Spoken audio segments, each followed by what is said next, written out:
What's going on, guys? Welcome back to another Your Real NBA video. So in today's video I'm going to be talking about Bruno Fernando. He was the 34th pick in the draft that just happened. I'm going to be telling you why I think he might be the biggest steal in the draft. So basically how I got the idea for this video was because I posted a video a couple days ago about why I think the Hawks have the best young core in the NBA, and basically I got a couple comments saying that I forgot about Bruno Fernando, and people were kind of roasting me a little bit.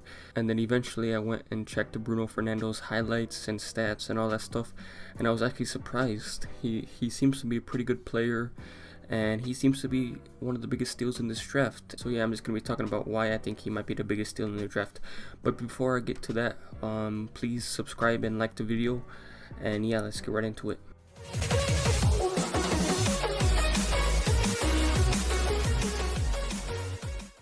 Bruno Fernando was a 6'10", 250-pound center that the Atlanta Hawks selected with the 34th overall pick. He has a 7'4" wingspan. He played 2 years at Maryland, and he averaged a whopping 13.5 points per game, 2 blocks per game, 10.5 rebounds per game, and 2 assists per game on 60% shooting from the field. Before the draft, most people thought he should have been a first rounder. Let's talk about his defensive abilities first. With Fernando's 7'4" wingspan, he was able to block or at least contest any shot that came his way. He ended up averaging 2 blocks per game. He brings energy on the defensive end. He was rewarded for his efforts as he was on the 2019 All Big Ten defensive team this past year. His defense off the bench for the Hawks is going to be really huge for them next year. As for Fernando's rebounding ability, he's a tenacious rebounder. He will fight for every rebound, and most of the time he'll end up with the rebound. So yeah, just all in all, he averaged 10 rebounds per game this past year. I could see him averaging close to the same amount of rebounds in the NBA.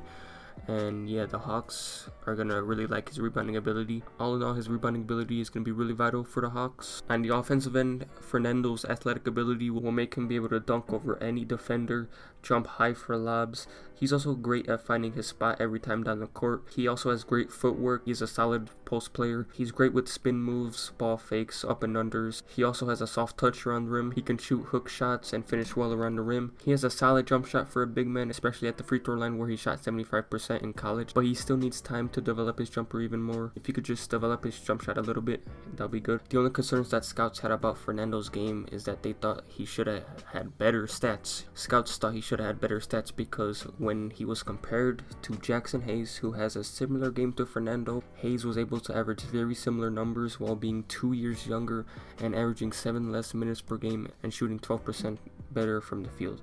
Even though they do have a pretty similar game, you can't really compare a lottery pick to a late first round, second round pick. So all in all, Bruno Fernando might be the biggest steal in this draft with the combination of his defensive abilities and athletic finishes around the rim. He's a great fit with the Hawks. Him and John Collins will be running mates in the front court, and Trae Young will be throwing a bunch of lobs his way. So yeah, the Hawks, man. That video I made a couple days ago about the Hawks having the best young core in the NBA, it just got even better when I found out about Bruno Fernando. So yeah, Bruno Fernando, I think he's going to be the main big man off the bench for the Hawks. And yeah, the Hawks are looking deadly, man. I think they can make the playoffs next year. And, maybe they can make it far into the playoffs, in the near future. But yeah, that's going to be all for the video. Hopefully you guys enjoyed. Please like, subscribe, comment, and share. Tell me what you guys think about Bruno Fernando in the comment section below. But yeah, that's just going to be all for the video. And I'll see you next time.